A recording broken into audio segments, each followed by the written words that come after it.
4 दिवसीय छठ पूजा की शुरुआत हो चुकी है।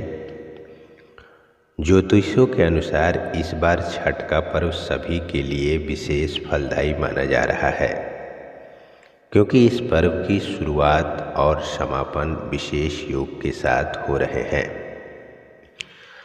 आइए जानते हैं छठ पूजा से जुड़ी कुछ पौराणिक मान्यताओं के बारे में।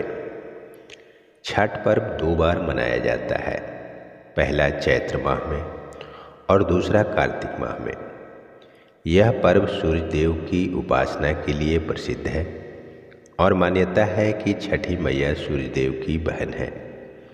इसलिए छठी मैया को प्रसन्न करने के लिए सूर्य देव की पूजा की जाती है और नदियों या तालाब के तट पर सूर्य देव की आराधना की जाती है।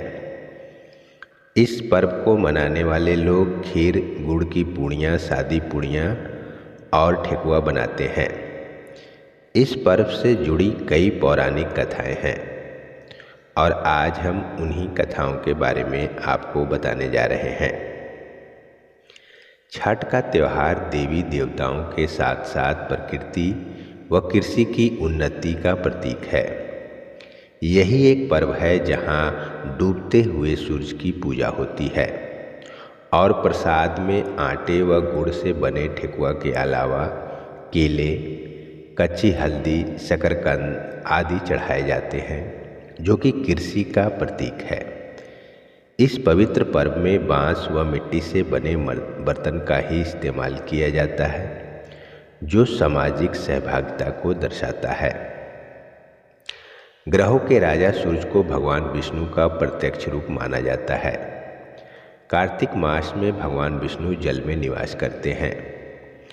मान्यता है कि नदी या तालाब में कमर तक प्रवेश कर अर्घ्य देने से भगवान विष्णु और सूर्यदेव दोनों की पूजा एक साथ हो जाती है।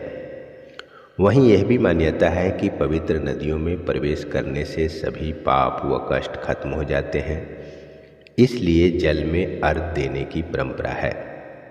नदी व तालाब में प्रवेश करने को लेकर एक और मान्यता यह भी है कि अर्घ्य देते समय जो जल नीचे गिरता है, उस जल का छींटा भक्तों के पैरों में न पड़े, इसलिए ही अर्घ्य पानी में उतर कर दिया जाता है। शास्त्रों में बताया गया है कि छठी माता भगवान सूर्य की मानस बहन है। मान्यता है कि सूर्य भगवान को प्रसन्न करने के लिए शक्ति की आराधना के रूप में उनकी बहन की पूजा की जाती है।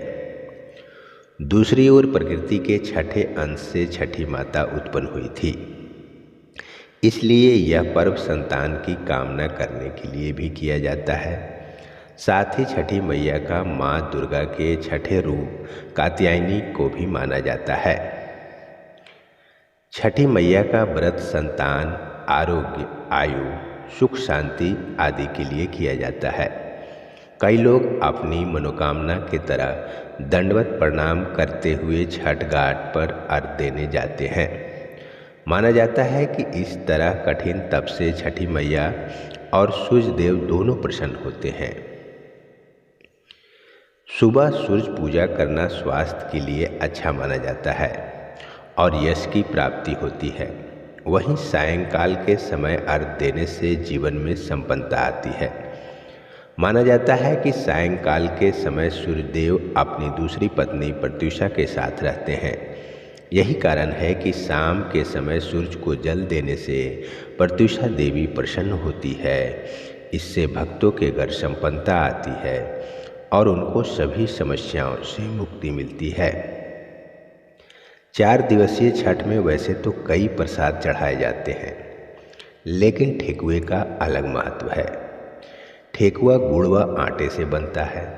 यह समय गन्ने के काटने का होता है और गन्ने से गुड़ बनता है।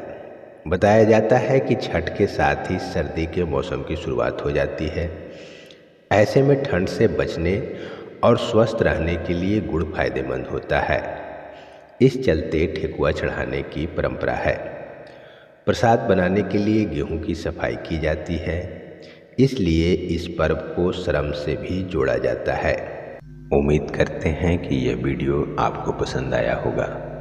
धर्म, अध्यात्म और जीवन के सत्य को जानने के लिए आप अपने चैनल दिव्यांश दीप को सब्सक्राइब जरूर कीजिए और इसे लाइक और शेयर भी जरूर कीजिए।